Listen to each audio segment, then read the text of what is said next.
vemos toda la escritura y como J. Packer en una ocasión dijo, cuando nosotros vemos la Biblia, nos damos cuenta de que es Dios mismo predicando. Esta información que él deja es para aplicarla a tu vida, siempre apuntando que el Salvador y protagonista de todas las cosas es precisamente Cristo. Siempre Él es el Salvador y protagonista de la Biblia, el Señor Jesucristo, y eso es lo que la Biblia siempre te deja a mostrar. La Biblia no es para decirte qué guapo era David, qué fuerte era Sansón.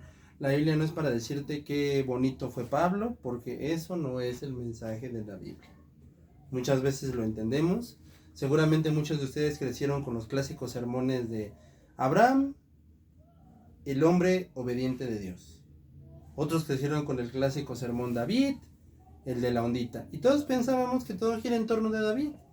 Y a veces, sinceramente, se te plantea que el mensaje de la Biblia o el mensaje de un sermón es: sé como David, sé como Pablo, no seas como Goliat, no seas como Jonás cuando corría a Nínive, cuando te das cuenta de que ahí no es el mensaje, sino que todos ellos son puentes que apuntan directamente a la vida y a la persona del Señor Jesucristo.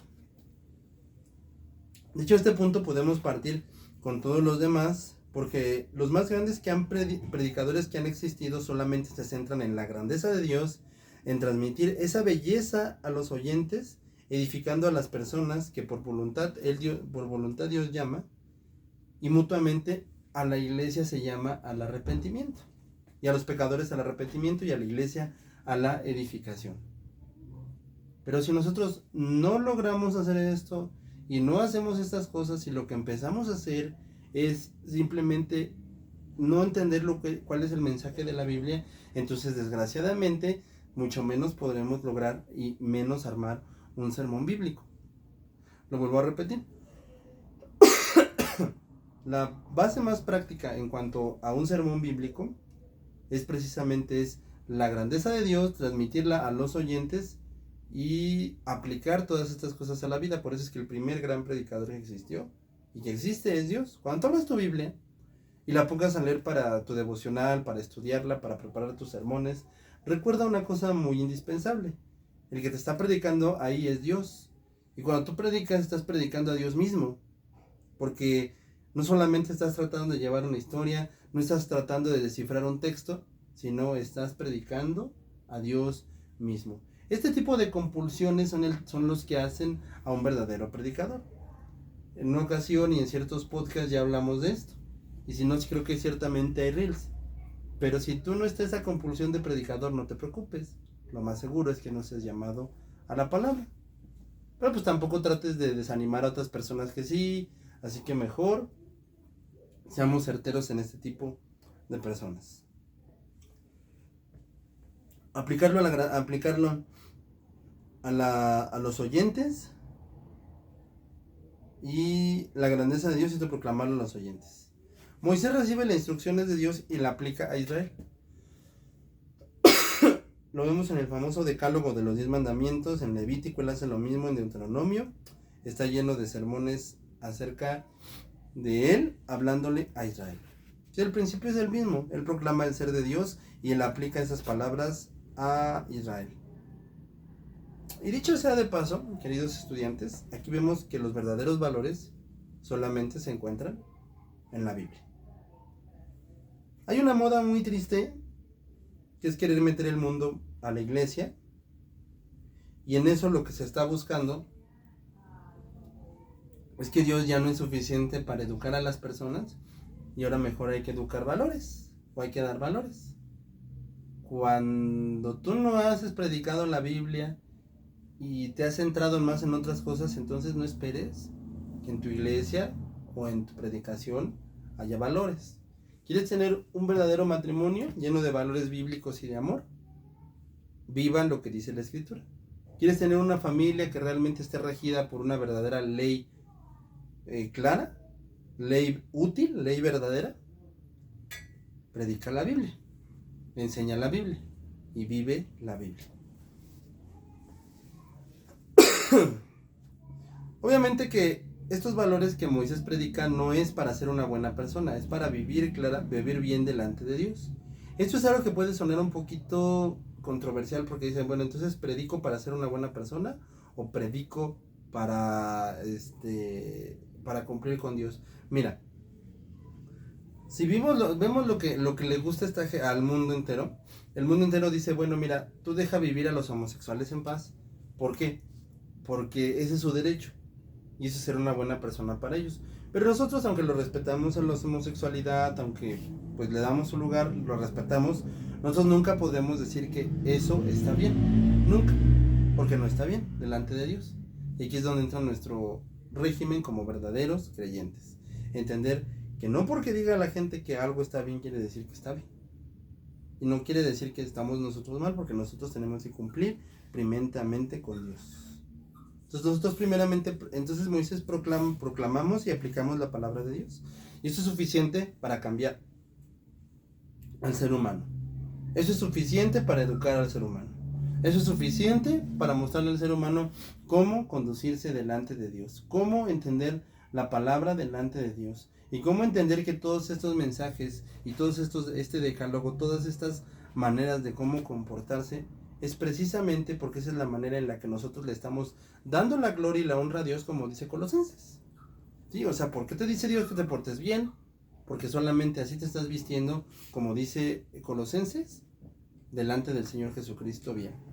Entonces hay que vestirnos bien delante de Dios. Ese es nuestro segundo predicador, Moisés. Nuestro tercer predicador es Salomón, que se encuentra en el libro de Eclesiastés. Porque a veces tendemos a romantizar la vida para los creyentes y los no creyentes. Y Dios requiere extremadamente bendecir a los demás. Dios quiere hacerte muy grande. Dios quiere llenarte de dinero. Dios quiere hacer esto. Otros dicen, Dios te quiere muerto, Dios te quiere sufriendo, Dios te quiere en la calle. Y si no estás en la calle, si no estás sufriendo, no eres creyente. Y no. Ahora sí que ni una ni otra. Ni el estar completamente feliz demuestra que eres cristiano, ni el estar completamente triste demuestra que eres cristiano. Ni el cristianismo es un llamado a la pobreza eterna, ni el cristianismo es un llamado a la riqueza eterna. Eso ya es decisión completamente de Dios, decisión de tus decisiones financieras, decisión de con quién te hayas casado. Hay mujeres que se la pasan quejándose de que es que mi marido no da una, mamacita, tú lo conocías y así te casaste con él. Hay hombres que dicen, es que esta mujer nada más me quita el dinero. Papacito, tú lo conocías y así te decidiste casar con ella. Porque en algún momento te creíste o te vendiste la idea o te vendieron la idea de que es que como hombre te tienes que casar, es que como mujer te tienes que casar. ¿Dónde dice eso? Nos damos cuenta de verdad en este tipo de conferencias como de verdad no predicamos la Biblia, hermanos. No nos han predicado la Biblia y ya no, miren, de verdad, creo que ya estamos grandecitos de verdad para andar diciendo, es que mi pastor, mira, si tu pastor no te enseñó la Biblia, ya es bastante tarde para eso. Tú ya estás encaminado. Este tipo de enseñanzas y de conferencias van destinadas a personas que buscan refinar su predicación y por lo tanto, tú tienes que empezar cada día a mejorar y a mejorar en ese sentido. Salomón nos muestra esta realidad. Y es algo que tenemos que apreciar de esa predicación, mostrar la realidad de lo cierto. Con todo tacto y con toda verdad, la vida, hermano, es así. Ay, es que estoy teniendo mucho dinero. Ay, no, voy a tirarlo todo. Porque ya me dijeron que debo de tirar todo. A ver, ¿de verdad tú vas a tirar todo? O sea, que mis hijos se queden sin comer, pero que la iglesia bien llena de dinero, ¿no? Es que vas a ver la fe, eso no se llama fe, eso se llama tontería. De verdad. Salvo extremos casos, podremos darnos cuenta de que vivimos cosas o que hacemos cosas que no están de lo que el Señor dice. Y de ahí llegamos hasta Esdras, el gran predicador expositivo del libro de Nehemías, que aparece en el capítulo 8. Nos enseña qué fundamental es la predicación de la palabra de Dios y que esta nunca puede ir reemplazada. La música es importante, es indispensable, la oración es indispensable, la predicación también tiene un lugar indispensable. Nuestra vida, hermanos, se funda solamente en la Escritura. Si tú has tenido experiencias con Dios, qué bueno, son tuyas, quédatelas. Compártelas, pero no pretendas que la gente también quiera tener eso. Que luego ahí tienes a personas frustradas porque como a ti Dios sí te habló audiblemente y al otro Dios no le habló audiblemente, ¿qué pasó ahí? Compártelo, pues está bien. Una cosa es compartir y otra cosa es que tú quieras que la gente realmente viva y tenga esas cosas, porque de verdad eso ya no entra dentro de lo que es.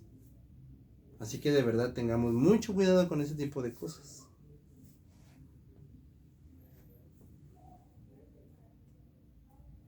Y nuestro último predicador hasta el momento fue el mismo Señor Jesucristo. El predicador de predicadores. Jesucristo dejó algo muy en claro. Él enseñó y él mostró que en una época donde cada quien ya había agarrado a su maestro favorito, él decidió predicar y exponer la palabra de Dios. No a su maestro favorito, como hoy en día hay personas que no predican media parte de la Biblia y la otra media lo que diga su maestro favorito. Eso tampoco está permitido dentro de nosotros, hermanos, porque si algo nos deja Jesucristo es que nosotros tenemos un compromiso fundamental con la Biblia. De verdad, un compromiso fundamental con la Biblia. Entonces, si nosotros estamos llevando a cabo este compromiso fundamental con la Biblia, lo que predicamos nosotros es la Biblia. Porque todos ellos predicaron las Escrituras. Empezando desde Dios que predicó y que hizo su palabra y que todo lo que vemos en toda la Escritura es Dios predicando. Entonces también Dios predicó Dios hizo todas las Escrituras y eso es lo que día a día Dios nos sigue dando. Y todos predicaron las Escrituras. No predicaron la modalidad ni el estilo de absolutamente nadie más, porque cada quien tiene su estilo, cada quien tiene su arte y nadie te puede quitar eso. Eso es tuyo y así es como tú debes de permanecer. Así permaneció Cristo y eso es lo que Él nos deja. Como último punto, vive la Escritura, predica la Escritura. Hermanos, de verdad, predica y vive la Escritura.